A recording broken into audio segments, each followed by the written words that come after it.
အခုတော့ဒုစရိုက်တွေလွန်ကျူးပြန်ပြီငရဲပြန်ရောက်ပြန်လွတ်ဖို့ကျွတ်ဖို့ဆိုတာလွယ်ပါမလားမလွယ်ဘူးတဲ့သူတို့အိုးသူတို့အင်ဖြစ်နေပြီဒီအပယ်လေးပေါ့နော်ဒါကြောင့်ငငန်တကြွမမနနဲ့လောဘဒေါသအစဖြာတာမိတ်မစွန်လာအတ္တမကိုဝေကမလကင်းရှင်ကွာအောင်ခါကမဘွားအပြင်းများမှုလေးပါပေရွာနေအိမ်သာဟုစိတ်မှဆွက်ကတတိချလို့လူရနတ်ရွာထက်ပြမနှင့်မဟာဒုက္ခနိဗ္ဗာန်သောရှိဝမကင်းစင်မောရင်ဖြင့်စောလင်ကကိုရောက်ရလိုမူထိုထိုပုံညာကုသလကိုနိညာမစဲလုံးကသေးလောလူပြီးသွားခြင်းနဲ့နတ်ပြီးသွားခြင်းနဲ့ပြမပြီးသွားခြင်းနဲ့သို့မဟုတ်မဟာဒုက္ခခေါ်တဲ့အချမ်းသာကြီးချမ်းသာတဲ့နိဗ္ဗာန်ချမ်းသာကိုမကင်၈ပါးဆိုတဲ့ဘုံကြီးဖြင့်သွားခြင်းမှလည်းဆိုရင်ဘာလို့ရမလဲလူရနတ်ရွာထက်ပြမနှင့်မဟာဒုက္ခနိဗ္ဗာန်သောရှိဝမကင်သင်္ဘောယင်ဖြင့်စောလင်ကကိုရောက်ရလိုမူထိုထိုပုံညာကုသလကိုနိညာမစဲလုံးကသေးလောလူပြီးရောက်ကြောင်းကောင်းမှုကုသိုလ်နတ်ပြီးရောက်ကြောင်းကောင်းမှုကုသိုလ်ပြမပြီးရောက်ကြောင်းကောင်းမှုကုသိုလ်နိဗ္ဗာန်ရောက်ကြောင်းကောင်းမှုကုသိုလ်ဒီကိုနိညာမစဲလုံးလာသက်ပြီးကျိုးစားအထုတ်ပါနော်နောက်တစ်ခုဆရာကြီးကပါဆက်ဆုံးပါလေကျုံငယ်လာစွာသာသနာနဲ့နေမမရွေ့ရခုတွေ့ပြီဘုရားသာသနာနဲ့ခုတွေ့နေပြီနော်အမတန်ကျုံခဲ့ပါတယ်လေးသိခြင်းနဲ့ကဘာတသိန်းလို့ခေါ်ဆိုအပ်တဲ့ကာလအတွင်းမှာ24စုလောက်ပဲဒါစာမထင်းရှားရှားတွေ့ရတယ်နော်ဒီပင်ကရာမြတ်စွာဘုရားပွင့်တော်မူရာဖြစ်တဲ့ထိုကဘာမှာဒီပင်ကရာဘုရားရှင်ရဲ့ရှေ့ကပွင့်သွားတဲ့တရဏင်္ဂရာမြတ်စွာဘုရားမေဒင်္ဂရာမြတ်စွာဘုရားတရဏင်္ဂရာမြတ်စွာဘုရားဆိုတဲ့ဘုရားသုံးစုဘုန်းကြီးတို့ကောရမမြတ်စွာဘုရားတဆူပေါင်းလိုက်တော့အဲ့ဒီ၄စုနဲ့ပေါင်းလိုက်မှ2ကျိန်းနဲ့8စုပဲရှိတယ်ဒီကဘာဒီရေတွက်မယ်ဆိုရင်ရေတွက်လို့မကုန်နိုင်ဘူးအလျာဒုဇနာအနန္ဒုဇနာအစောဒုဇနာကြီးတဲ့တောင်ကြီးကိုငကလေးကောင်ကအနှစ်တရာတည်းမှတခါသွားပြီးနှုတ်သိနေပေါ့အဲ့ကြောက်တော်ကြီးသာကုန်ရင်ကုန်မယ်ဒီကဘာတက်တာမကုန်သေးဘူးဒီလောက်ရှိတယ်နော်အဲ့လောက်ရှိတဲ့ကဘာဘောဟာအတင်ချေလေးအတင်ချေလည်းမရေမတွက်နိုင်ဘူးမရေမတွက်နိုင်ဘာဖြစ်လို့ရေတွက်ပြီးလေးတင်ချေလို့ပြောတယ်လို့မေးရင်ရှိတယ်အဲ့ဒီကသင်္ချန်ဆရာတို့ရဲ့တွက်နည်းကတော့တစ်လောက်မှ3ညတရားအလုံး40လီတာတင်ချေပဲသို့တော့ဘုန်းကြီးတို့ဒီဘက်မှာကတော့ဘုဒ္ဓံကရအတင်ချေရနဲ့တွက်တယ်ဆိုပြီးဒီလိုဖော်ပြထားတယ်ဘုဒ္ဓံကရအတင်ချေရဆိုတာကတခါတလေလောကမှာမြတ်စွာဘုရားတို့မပွင့်တာကဘာပေါင်းကမရေမတွက်တာအောင်များသွားတယ်အဲ့ဒီဟိုဘက်ကပွင့်ထားတဲ့နောက်ဆုံးပွင့်တဲ့ဘုရားတည်ဆုံးနဲ့ဒီဘက်ကပြန်ပြီးပွင့်တဲ့ဘုရားတည်ဆုံးနှစ်စုရဲ့ဂျမ်းမှာမရေမတွက်နိုင်အောင်ကဘာတွေကအလုံးများတယ်အဲ့ဒီကဘာတွေကိုတသင်္ချေဆိုပြီးဒီလိုသတ်မှတ်လိုက်တယ်အဲ့ဒီလိုအသင်္ချေပေါ့4သင်္ချေနောက်ထပ်ကဘာတသိန်းအဲ့ဒီ4သင်္ချေနဲ့ကဘာတသိန်းကာလအတွင်းမှာဘုရားရှင်ရဲ့သာသနာနှင့်တွေ့ကြုံခွင့်ဆိုတာ28ကြိမ်ပဲရှိပါတယ်ဒါကြောင့်ကျုံငယ်လာစွာသာသနာနှင့်နေမရွေ့ယခုတွေ့ပြီးမိမိမူမူနိမယုနှင့်စီဥထောပါရတ္တတကိုအမြတ်တခုမှတ်မရှိပဲရွာသူဝက်မိုက်မစင်ကြိုက်သောအမြိတ်တရားနှင်းဆောင်ရှား၍ငါးပါးအာယုံမစင်မုံကိုစုံစုံမဲ့မနှစ်သက်နှင့်ဆိုတော့ကြီးဆုံးပါတယ်နော်ရွာဝက်တွေကသာမစင်စားတဲ့တောဝက်တွေကမစင်မစားဘူးဘယ်လိုဒီကြီးသဘောပေါက်လားယောဝိတ္တိကတော့မစင်စားတယ်တဲ့တောဝိတ္တိကမစင်မစားဘူးတဲ့ဒီကြောင့်ဘုန်းကြီးကအစဉ်တော်တဲ့နေတော့ဒကာကြီးတယောက်ကလာပြီးကြော်ရင်းနဲ့စက်ပြီးတော့ဘုန်းကြီးကဒီကြောင့်ပြောမိတယ်စီဥထောပရတ္တဓာတ်ကိုတော့မကြိုက်ဘူးယောဝိတ္တိကမစင်မဲကြိုက်တယ်ဆိုမဟုတ်ဘူးရှင်ပြတပည့်တော်တို့ကတော့စီဥထောပလည်းကြိုက်တယ်မစင်လည်းကြိုက်တယ်နှစ်ခုလုံးကြိုက်တယ်ဗျာတဲ့ဘယ်နဲ့တော့ဒကာကြီးတွေလူမကြီးတွေတခုတည်းကြိုက်တယ်နှစ်ခုလုံးကြိုက်တယ်အဲ့ဒါပဲဟုတ်တယ်နှစ်ခုလုံးကြိုက်နေလို့ရှိရင်တော့ထွက်နိုင်ပါမလားမထွက်နိုင်ဘူးနော်ဒါကြောင့်စီဥထောပါရတ္တတကိုအမြတ်တခုမှတ်မရှုပဲရွာသူဝဲမိုက်မစင်ကြိုက်တော့အမြိတ်တရားနင်းဆောင်ရှာ၍ငါးပါးအာယုမစင်မုံကုန်စုံစုံမဲ့မနှစ်သက်နှင့်ထက်မြက်အဖျားတင်လုံးသောဝဲပြတပွဲဟုဉာဏ်ကျဲတဲ့လောက်အပြစ်ကောက်၍တောင်ချုပ်မြိန်ကြသမင်းများကိုတိကြဘဝအရာချောင်းတို့တောကြုံရိပ်မြောင်တငန်းချောင်းဝဲတင်းချောင်းတို့ကိုတောကြောဆို၍မဖို့မနှောင်းအရာချောင်းမှအပေါင်းဒုက္ခကင်းလို့ရဟုဘုရားရွှေနှုတ်ကြကမုံမှလှစ်ထုတ်မြတ်ကြမင်းတော်ထားသည့်နင်္ဂနစ်တွေ့ကျင့်တော်သည်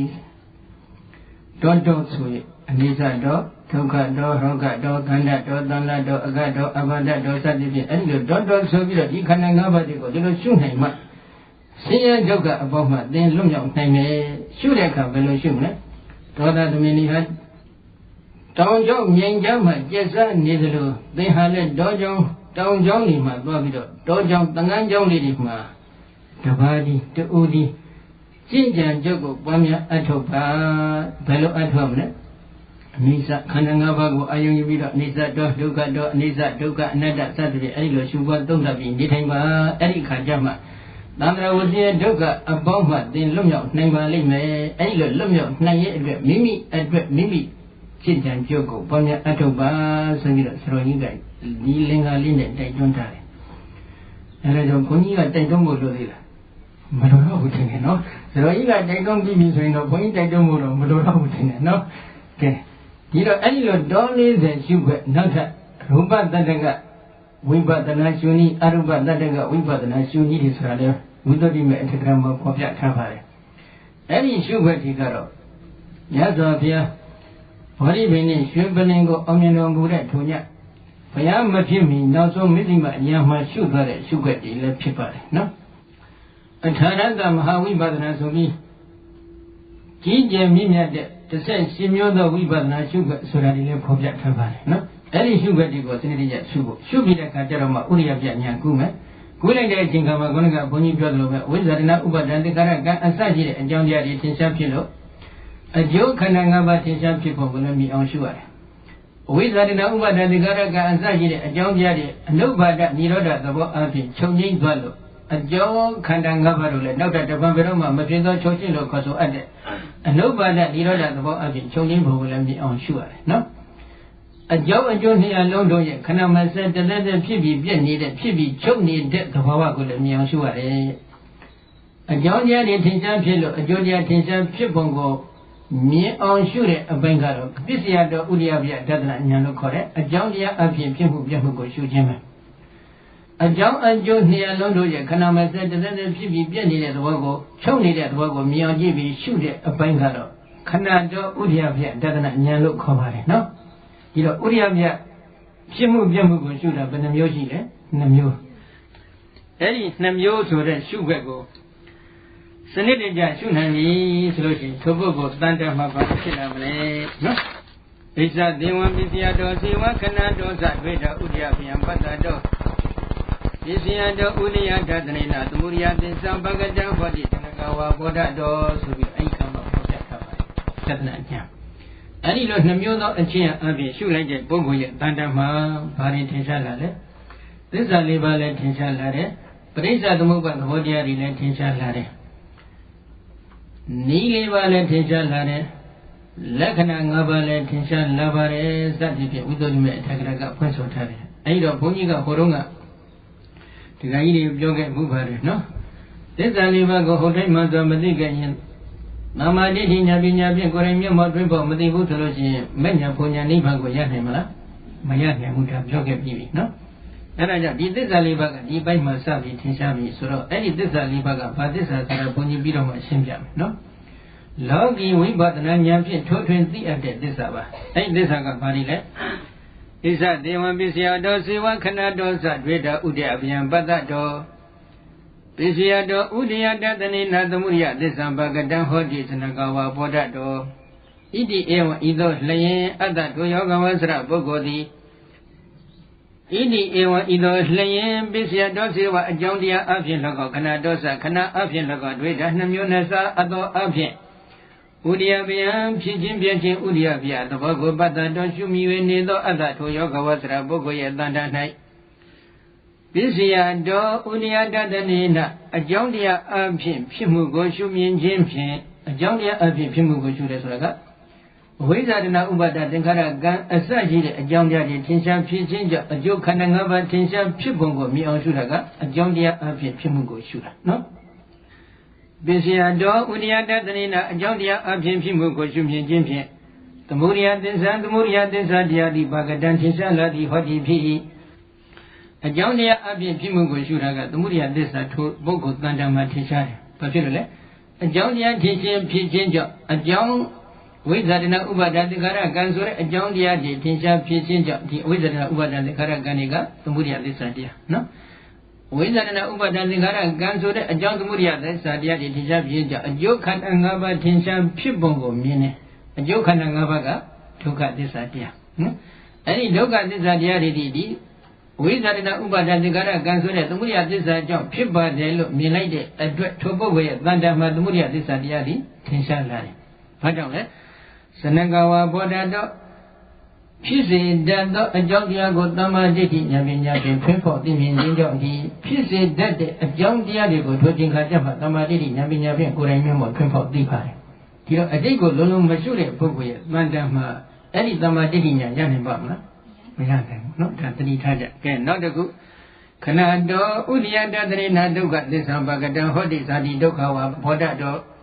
ခဏတော်ခဏအဖြင့်ဥဒိယတတရေနာဖြစ်ခြင်းကိုရှုမြင်ခြင်းဖြင့်ဒုက္ခသစ္စာတရားသည်ပကတံထင်ရှားလာသည်ဟောတိဖြစ်၏ခဏအဖြင့်ဖြစ်မှုကိုရှုတဲ့ခန္ဓာ၅ပါးယုတ်တရားနံတရားတွေရဲ့ဖြစ်နေတဲ့သဘောကိုလည်းမြင်အောင်ရှုတယ်ခဏမစက်တသက်ဖြစ်နေတဲ့သဘောကိုမြင်အောင်ရှုလိုက်တဲ့အတွက်ထိုပုဂ္ဂိုလ်ရဲ့အသိဉာဏ်မှာဒုက္ခသစ္စာတရားသည်ထင်ရှားလာတယ်။ဘာကြောင့်လဲ။ဇာတိဒုက္ခဝါဘောဓတော်ဇာတိဒုက္ခကိုထွင်ဖော်သိမြင်ခြင်းကြောင့်ဒီဇာတိဒုက္ခမြတ်စွာဘုရားကဓမ္မစကြာအစရှိတဲ့ထိုဒေသနာတော်တွေမှာဇာတိပိဒုက္ခဇရာပိဒုက္ခဗျာတိပိဒုက္ခမရဏပိဒုက္ခစသည်ဖြင့်ဟောထားတယ်။အဲ့ဒီဇာတိဒုက္ခကိုသွားတွေ့တယ်။အဲ့ဒီဇာတိကသမုဒိသစ္စာနယ်မှာလဲဇာတိဆိုတာရှိတယ်။သမုဒိသစ္စာနယ်မှာတကူသောဘဝမှာအမေဝန္တေပရိသတ်တေတည်နေရခြင်းကိုဇာတိခေါ်တယ်သေတာကိုမရဏခေါ်တယ်အလဲကောင်းကိုတော့ဇရာလို့ခေါ်တယ်အိုးမှုလို့ခေါ်ပါတယ်ခုဒီမှာကတော့ပရမတ္ထဓာတ်သားရဲ့ဖြစ်မှုကိုဇာတိတည်မှုကိုဇရာပြည့်မှုကိုမရဏလို့ခေါ်ပါတယ်ခုပရမတ္ထသစ္စာနယ်ကနေဇာတိကိုထွန်းဖောက်သိပုံကိုဟောနေတယ်နော်အဲဒီတော့ဇာတိဒုက္ခကိုထွန်းဖောက်သိမြင်နေတဲ့အတွက်ခန္ဓာ၅ပါးတို့ရဲ့သို့မဟုတ်အကြောင်းတရားနဲ့တကွာသောခန္ဓာ၅ပါးတို့ရဲ့ခဏမဆက်တသက်သက်ဖြစ်မှုကိုမြင်နေခြင်းသည်ဒုက္ခသစ္စာထိုပုဂ္ဂိုလ်တဏ္ဍာမှာထင်ရှားနေပြီနော်နောက်တစ်ချက်ပစ္စယတောဝယဒတနေနနိရောဓသစ္စာဘဂတံဟောတိပစ္စယတောအကြောင်းတရားအဖြစ်ဝယဒတနံချုပ်မှုကိုရှုမြင်ခြင်းဖြင့်အတ္တဒုယောဂဝဆရယံတော်ရဲ့တဏ္ဍာ၌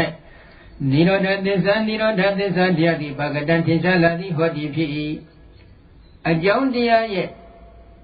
အကြောင်းတရားအဖြစ်ချုပ်မှုကိုမြင်အောင်ရှုတယ်အဲ့ဒီရှုနေတဲ့အတွက်ထိုယောဂဝဆရယံတို့ရဲ့တဏ္ဍာမှာနိရောဓသစ္စာတရားဒီထင်ရှားလာပါလေဒီကကြီးတွေခုလောက်ဆိုရင်တော့ခံမှန်းလို့ရမယ်နော်ခုသူကဥရိယပြဉာဏ်မရှိသေးတယ်နိရောဓသစ္စာကိုသိတယ်ဆိုရင်ဒါနိဗ္ဗာန်ဟုတ်နိုင်မလားမဟုတ်နိုင်ဘူးလို့ဒါသဘောပေါက်ကိုဘုန်းကြီးပြောတာနော်အဲ့ဒီနိရောဓသစ္စာကဘာဆိုတာပြီးတော့ဘုန်းကြီးရှင်းပြပါမယ်နော်ပစ္စယနုပါဒေနပစ္စယဝတ္တနုပါထဝဘောဓတော်ပစ္စယနုပါဒေနအကြောင်းတရားဤမဖြစ်ခြင်းကြောင့်ပစ္စယဝတ္တအကြောင်းတရားရှိသောအကျိုးတရားဤအနုပါဒဝဘောဓတော်မဖြစ်ခြင်းကိုထွန်းဖော်သိမြင်ခြင်းကြောင့်ဒီ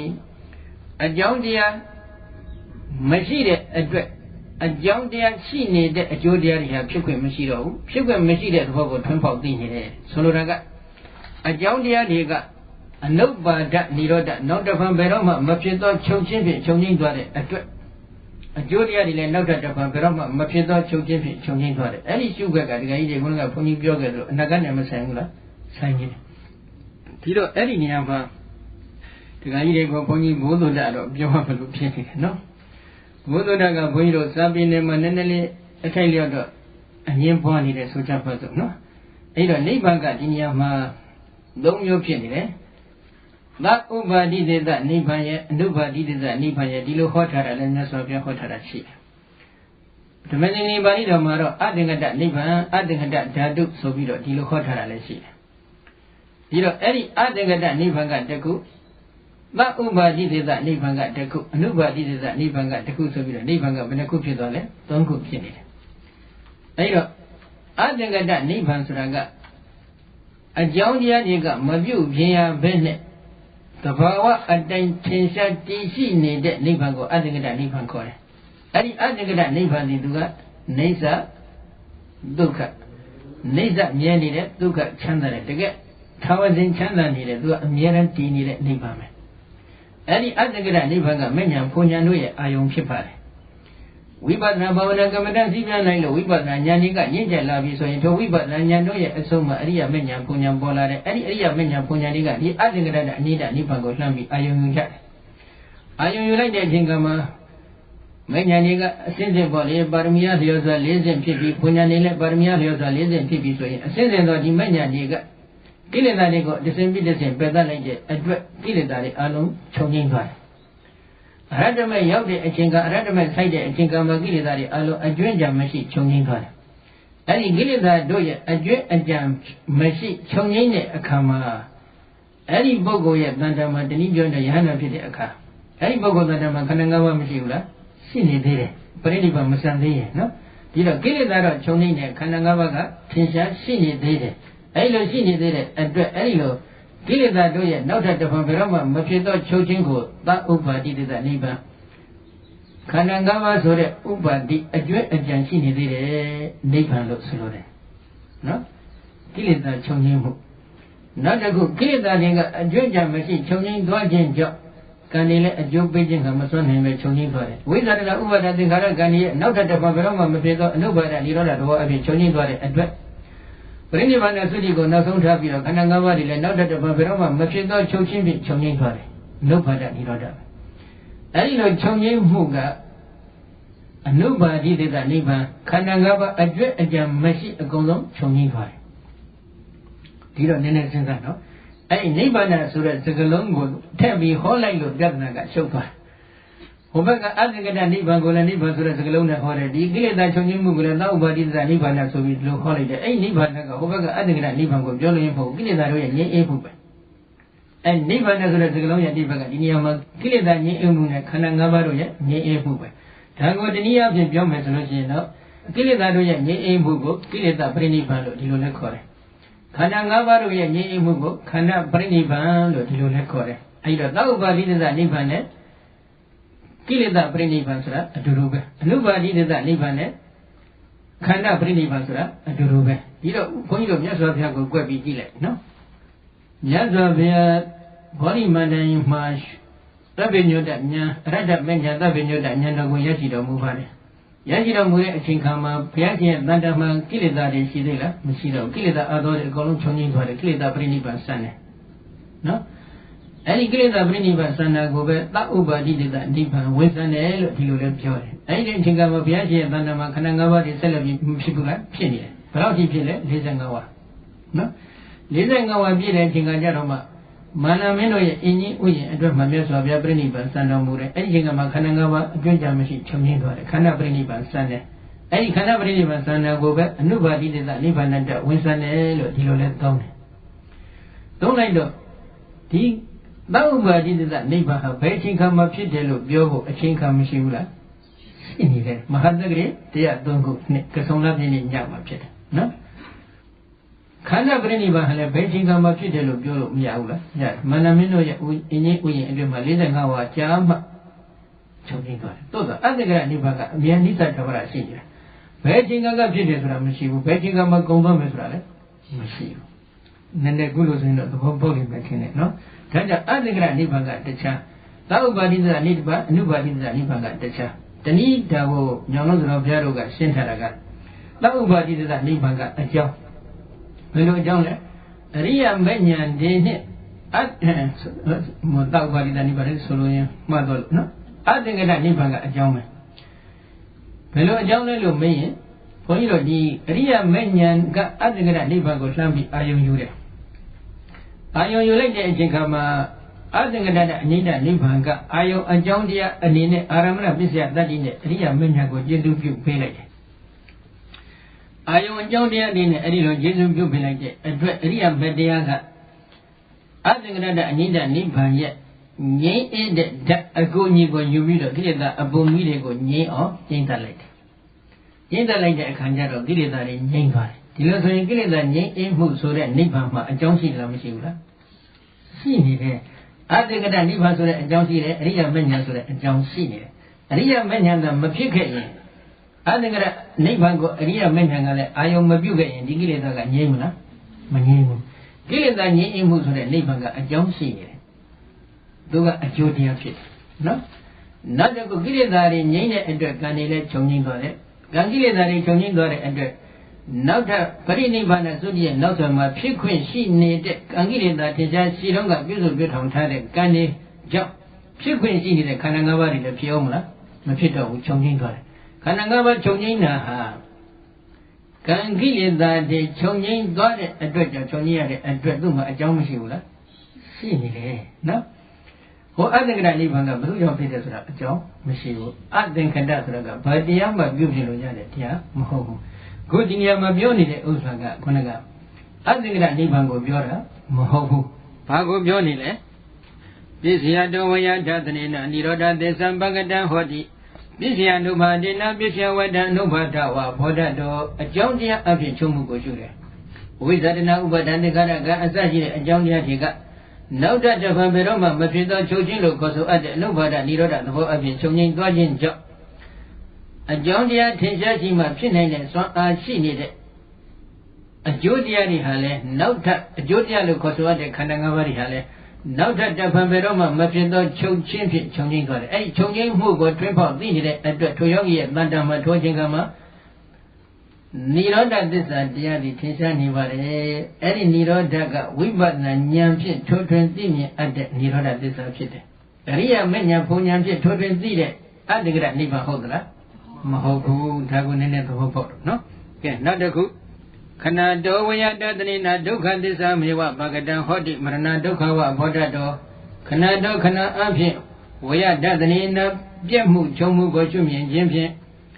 အတ္တဒုယောကဝဆရယံတော်ရဲ့တဏ္ဍ၌ဒုက္ခသစ္စာမေဝဒုက္ခသစ္စာတရားဒီသာလင်ဘာဂတံထင်ရှားလာသည်ဟောတိဖြစ်၏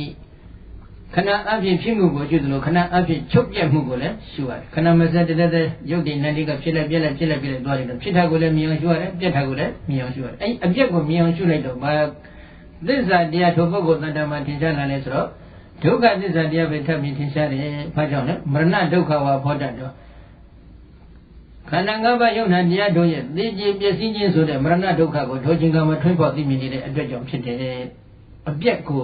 ဖြစ်ပြီးပြက်တယ်ဆိုတော့ဒါမရှိမှမရှိတော့တာသိသွားပြီဟုတ်တယ်မဟုတ်လားနောက်တစ်ခါဖြစ်တယ်ဖြတ်ပြီးပြက်တယ်သိသွားပြန်ပြီအဲ့ဒီဖြစ်တဲ့ဇာတိပိဒုက္ခသရပိဇာတိပိဒုက္ခသရပိဒုက္ခဗျာတိပိဒုက္ခမရဏပိဒုက္ခဆိုဘုရားဟောတယ်အဲ့မရဏဒုက္ခကိုလှမ်းသိတာနော်ဒါကြောင့်ဒုက္ခသစ္စာတရားသူ့မှာထင်ရှားပြီနောက်တစ်ခုယေသတဥရိယပြဒတနာမေဃဝါယလောကိကောတိမကသေသံပကတံဟောတိတတရတံမောဟဝိခာတတောမပြောတာလေအတ္တထိုယောငဝဆရယံတို့ရဲ့တဏ္ဍနဲ့ယေသဥရိယပြဒတနာအကျင့်ဥရိယပြဒတနာဉာဏ်ဒီလည်းအဋ္ဌိရှိ၏ဘာဥရိယပြလဲအကြောင်းတရားအဖြစ်ဖြစ်မှုပြက်မှုကိုရှုမြင်တတ်တဲ့ဥရိယပြခဏအဖြစ်ဖြစ်မှုပြက်မှုကိုရှုမြင်တတ်တဲ့ဥရိယပြနှမျိုးနော်အဲ့တော့ဥရိယပြဒတနာဉာဏ်အမြင်နှမျိုးနော်ယေဇာဥရိယပြဒတနာအကျင့်ဥရိယပြဖြစ်မှုပြက်မှုကိုရှုမြင်ခြင်းသည်အဋ္ဌိရှိအယံဤဥရိယပြဒတနာဉာဏ်ဒီကလောကီကိုလောကီဖြစ်သောမေဃမေဃသစ္စာတရားဒီလောကီမေဃသစ္စာတရားပဲနော်ဣတိတသမထို့ကြောင့်အတ္တထိုယောဂဝံစရယံထိုရဲ့တဏ္ဍ၌မေဃသစ္စာမေဃသစ္စာတရားဒီဘဂတံထင်ရှားလာသည်ဟောကြည်ဖြစ်မေဃသစ္စာတရားထိုထိကမှာထိုယံတို့ရဲ့တဏ္ဍမှာထင်ရှားနေပြီဘာကြောင့်လဲတတရတမောဟဝိခာတတောတတရထိုခန္ဓာ၅ပါးတို့အပေါ်၌တမောဟဝိခာတတောဒုဝိခြင်းမောဟတရားကိုပယ်ရှားနိုင်ခြင်းကြောင့်ဒီခန္ဓာ၅ပါးရဲ့အကြောင်းတရားထင်ရှားဖြစ်ခဲ့ရင်အကျိုးခန္ဓာ၅ပါးထင်ရှားဖြစ်တယ်လို့လည်းသိတယ်အကြောင်းတရားတွေချုပ်ငြိမ်းသွားရင်အကျိုးခန္ဓာ၅ပါးချုပ်ငြိမ်းတယ်ဆိုတာလည်းသိတယ်အကြောင်းအကျိုးအကြောင်းခန္ဓာအကျိုးခန္ဓာတို့ရဲ့ဖြစ်မှုပြက်မှုတွေကိုလည်းသိတယ်အဲ့ဒီလိုသိနေတဲ့အတွက်ကြောင့်ထိုပုဂ္ဂိုလ်ရဲ့တဏ္ဍမှဒီအသိဉာဏ်ကမသိမှုမောဟကိုပယ်ရှားလိုက်တယ်သိနေတဲ့အတွက်မသိမှုမောဟကိုပယ်ရှားလိုက်တော့အဲ့ဒီပယ်ရှားနေတဲ့မောဟကိုသမ္မာဒိဋ္ဌိခေါ်ပါတယ်နော်အဲ့ဒီသမ္မာဒိဋ္ဌိကပယ်ရှားတော့ဘယ်လိုပယ်ရှားလဲလို့မေးတော့ဒီရင်ကအဖြစ်တော့ပယ်ရှားတော့ပဲရှုနေတော့ဖြစ်ပြပဲမရှုလိုက်ဘူးပြန်ထလာရင်ဖြစ်ပြမဟုတ်တော့ဘူးဒကာကြီးရဲ့ဒကာကြီးပဲဒကမကြီးရဲ့လည်းဒကမကြီးပဲပြန်ဖြစ်တာပဲနော်အဲ့ဒါရှုနေတော့ဖြစ်ပြပဲထလိုက်ရင်တော့ဖြစ်ပြမဟုတ်တော့ဘူးအဲ့ဒီသဘောဖြစ်နေတာသူကခဏအဖြစ်တာသူကသံမောဟတရားကိုပယ်တယ်အဲ့ဒါကြောင့်ဒီသူ့ကိုမက္ကသစ္စာခေါ်တယ်မက္ကသစ္စာခေါ်တော့ဒီနေရာမှာလောကီမက္ကသစ္စာကမဂ္ဂင်တရားကိုဘယ်နှပါရှိနေတယ်လို့ပြန်ဆက်သိကြည့်လိုက်တော့ခொနကဘုန်းကြီးပြောပြီး ရှုနေတဲ့ဝိပဿနာဉာဏ်လို့ခေါ်ဆောင်အပ်တဲ့မနောဓာတိကလောဝိရိစိတ်အစဉ်ထဲမှာဇောတိတဲ့ခဏတစ်ချက်တစ်ချက်နဲ့စိတ်စိတ်ဘယ်နှလုံးရှိလဲ34လုံး34လုံးထဲမှာပညာစေတသိက်ပါတယ်အဲ့ဒီပညာကိုသမ္မာဒိဋ္ဌိခေါ်ပါတယ်အဲ့ဒီပညာကဒီချိန်ကမှဝိပဿနာပညာပဲဘာကိုသိနေလဲယုံနာ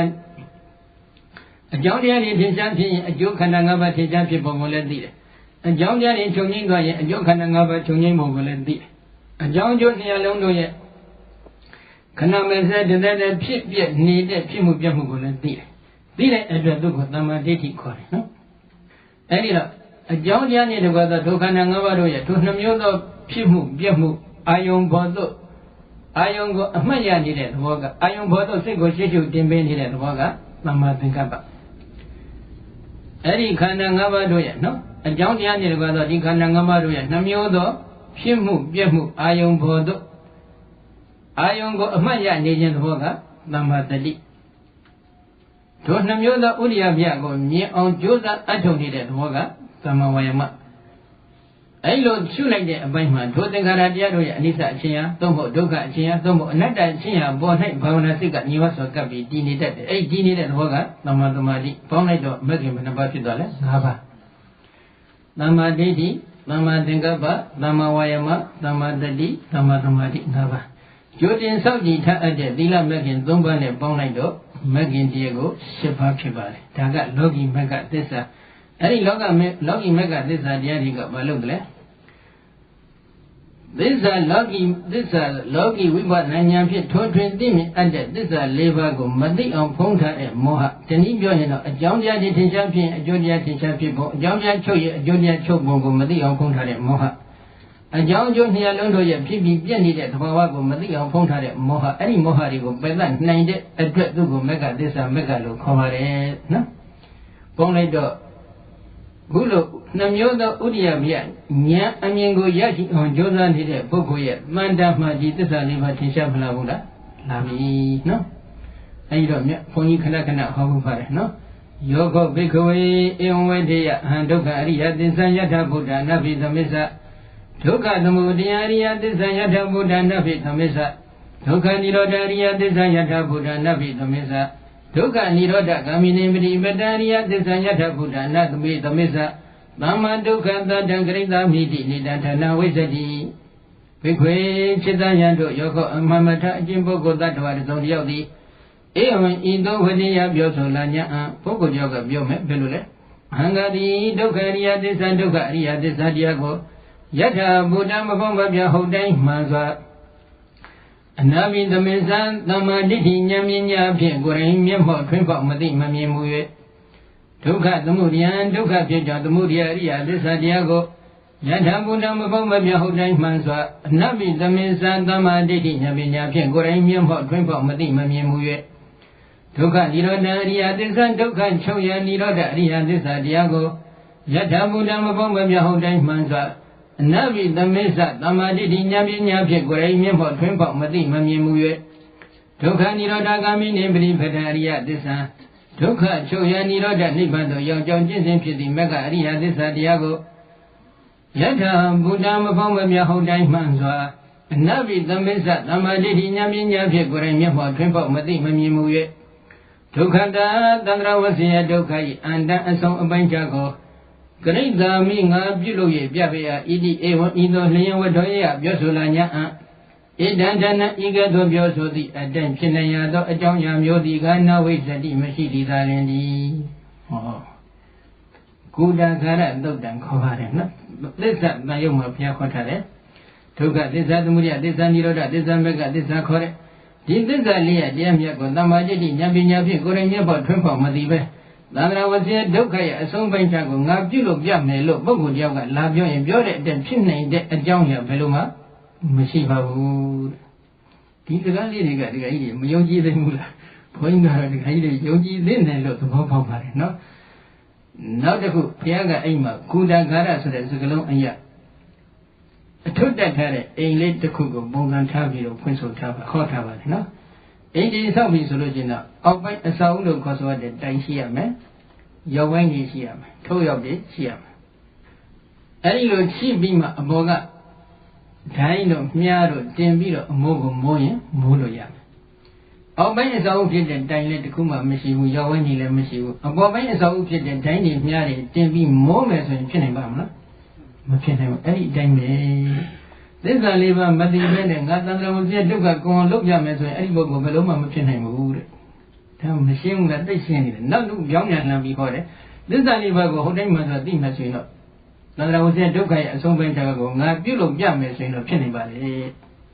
ဥပမာနဲ့အောက်ပိုင်းအစောအဖြစ်တဲ့တိုင်နေလဲရှိတယ်အိမ်တိမ်ဆောင်တဲ့အခါတိုင်လဲရှိတယ်ရောဝိုင်းနေလဲရှိတယ်ထုတ်တယ်လဲရှိတယ်အပေါ်ကတိုင်တွေများတွေတင်ပြီးအမုံမိုးပြီးစောင့်မယ်ဆိုရင်ဖြစ်လို့မဖြစ်ဘူးလားဖြစ်တယ်အေးအဲ့ဒီပုံစံအတိုင်းပဲသစ္စာလေးပါးကိုတမ္မာတိဋ္ဌိဉာဏ်ဖြင့်ဟုတ်တိုင်းမှန်စွာသိပြီးမြင်ပြီးဆိုလို့ရှိရင်တော့ထိုပုဂ္ဂိုလ်ကသန္တရာဝန်ကျဒုက္ခရဲ့ကိုယ်ဆုံးရာဖြစ်တဲ့အဆုံးအပိုင်းခြားကိုတော့မို့နိဗ္ဗာန်ကိုရောက်အောင်ငါကြိုးစားအထုတ်ပြမယ်လို့ပြောရင်တော့ပြောလို့ရပါတယ်ကဲဒါကြောင့်ဒီခါကြီးတွေလည်းသစ္စာလေးပါးတရားကိုသိအောင်ကျင့်ကြံကြုတ်ကိုပေါ်များအထုတ်ကြပါလို့တိုက်တွန်းပါတယ်နော်ကဲဒီညတရားဒီလောက်နဲ့ပဲသိကြအောင်မေးချင်တာရှိရင်တော့မေးကြအောင်ပြီတော့နော်ကဲမမေးတော့ဘူးလားအဲ့တော့ဘုန်းကြီးအမှတ်တမဲ့ပဲဒါမျိုးနဲ့ဘုန်းကြီးတင်တော့ဥပကိလေသာ7ပါးကိုပြောရတယ်တူပါတယ်ဥပကိလေသာ7ပါးကိုအရိယာမဲ့လို့ထင်လို့အဲ့ဒီဘိုင်းကတော့ဘုန်းကြီးနောက်ထပ်ဟောပြပါမယ်အရိယာမဲ့မဆိုင်ဘဲနဲ့အရိယာမဲ့လို့ဒီဥပကိလေသာတရား7ပါးကိုလှမ်းပြီးတော့ထင်နေတယ်အဲဒါကြောင့်သူတို့ကမဲ့အတုလို့များပြောတာတော့မသိဘူးဘုန်းကြီးတို့စာလုံးကတော့ဥပကိလေသာဝိပဿနာဉာဏ်ဉာဏ်ကြောင့်တရားတွေလို့ဒီလိုတော့ခေါ်ထားပါတယ်နော်အဲဒါကတော့ဓပ္ပညဟောပြပါမယ်နော်ကဲဒီဘက်ကဓမ္မကြီးတွေကိုဟောမှာဟမ်ပါမေးကြမလဲပါမေးကြမလဲကဲမမေးလည်းတရားသိကြဟမ်မေးမလားဟာအတွေ့အကြုံဒီလိုမပြောနဲ့ဘုန်းကြီးကဘယ်တော့မှအဲ့ဒီလိုမေးမပြောမမေးရဘူးဘုန်းကြီးအတွေ့အကြုံမဟုတ်ဘူးဘုန်းကြီးဟောနေတာကမြတ်စွာဘုရားအတွေ့အကြုံကိုဟောတာယဟန်ဆိုတာကိုယ်အတွေ့အကြုံကိုမဟောကောင်းဘူးဒါဒီမကြီးအဲ့ဒါနားလိုက်တာအဲ့လိုမမေးနဲ့မေးကောနော်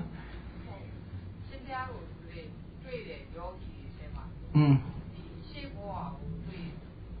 ပါဠိတတ်တာအဲ့ဒါကဘုန်းကြီးဘယ်လိုပြောလို့ရမလဲဒီမကြီးကလည်းဒီမကြီးယောဂီတယောက်ရဲ့ဉာဏ်စားကိုဘုန်းကြီးကဘယ်လိုသိနိုင်မလဲဘယ်လိုကျင့်ရမလဲမင်းကဘယ်လိုကျင့်ရမလဲဘယ်နည်းကျင့်ရမလဲကိုပြောတော့ဘယ်လိုမရလို့ရှိရင်အရှင်မကွဲဘူးလားသိခဲ့တဲ့သူတွေက10နှစ်လောက်ကျင့်ပြီးမှသိတာအဲ့ဒါကတော့သူတို့ပါရမီပဲတချို့နေ့နဲ့ကြည်ပြီးကျင့်နေတဲ့ယောဂီတွေလည်းရှိတယ်ဘာမှကုတ္တိသမာဓိမရဘူးသဘောပြောတယ်သို့တော့လာပိုင်း2လ3လအတွင်းမှာပဲဒီသစ္စာလေးပါးကိုသိတတ်တော့သိသွားတဲ့ယောဂီတွေလည်းရှိကြပါတယ်ပရိစ္ဆေသမုပ္ပါသဘောတရားတွေကိုထိုးထွင်းသိတဲ့ယောဂီတွေလည်းရှိကြပါတယ်3-4လလောက်ကျင့်မှ4-5လလောက်ကျင့်မှသိတဲ့ပုဂ္ဂိုလ်တွေလည်းရှိကြတယ်ဒါကတော့အဆင့်ချက်ပဲနှစ်ခုလောက်မေးလေတစ်ခုနဲ့တော့မမေးနဲ့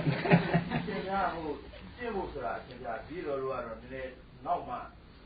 လာပြီရတယ်ကြောက်ဖို့ဟာကြောက်လို့ရှိရင်ပိုကျင့်မယ်ရှင်ဗျာပြီးတော့နာလို့နည်းနည်းကျင့်လာတယ်အဲ့တော့ရှင်ဗျာကိုရှင်ဗျာပြောတယ်ဟိုမကြောက်လို့ရှိရင်အဲ့တော့ရှင်ဗျာဘယ်တရားကိုပြီးတော့လို့ပရိစ္ဆသမုပ္ပါကိုလေ့လာလာရှင်ဗျာနည်းနည်းကြောက်ဖို့လိုတယ်ရှင်ဗျာတုပ်ပေးပါနည်းနည်းကြောက်ဖို့ဆိုလို့ရှိရင်တော့ဒီကကြီးအဲ့မရဏနုတ္တိကမ္မထံကိုကြည်ပြန်ပြပါနော်သူကတွန်းအားတစ်ခုပါမရဏနုတ္တိမိမိရဲ့သိခြင်းတရားကိုအမြဲတမ်းအမှတ်ရနေပြီဆိုလို့ရှိရင်တော့သူကတဖြည်းဖြည်းနဲ့တရားအထုံးမဲ့ဘက်ကိုရောက်လာပါတယ်နော်ခက်တော့လည်းခက်တယ်တချို့ကအလုံးကောင်ဖက်ပြီးငိုခြင်းနဲ့လူကလည်းရှိသေးတယ်မကြောက်တဲ့အပြင်ပြောတယ်ဖက်ပြီးတက်လိုက်ခြင်းသေးတယ်ကိုဘယ်နဲ့မှမတတ်နိုင်ဘူးတော်နရီတော်ဘုရားအမေကြီးတို့ဘုရားမဆုံးတော့မဆုံးတော့မလုပ်ကြနဲ့ပေါ့နောက်ဘုရားနဲ့ရွှေ့လာလိုက်တာဘုရားလည်းမဆုံးတော့နောက်လည်းမဆုံးတော့ကဲဗမေးကြအောင်မယ်ကဲဗမေးတော့ဆိုလည်းတရားသိကြအောင်နော်မြတ်ဝေကြမယ်ဣဒံမေပုံညာအာသဝခေယဝဟံဟောတုဣဒံမေပုံညာနိဗ္ဗာနတဝိစယောဟောတုဣဒံမေပုံညာသဗ္ဗတတ္တနာဘာစီမသေတဗ္ဗေမေတ္တမပုံညဘာကံလဗန္တု သာ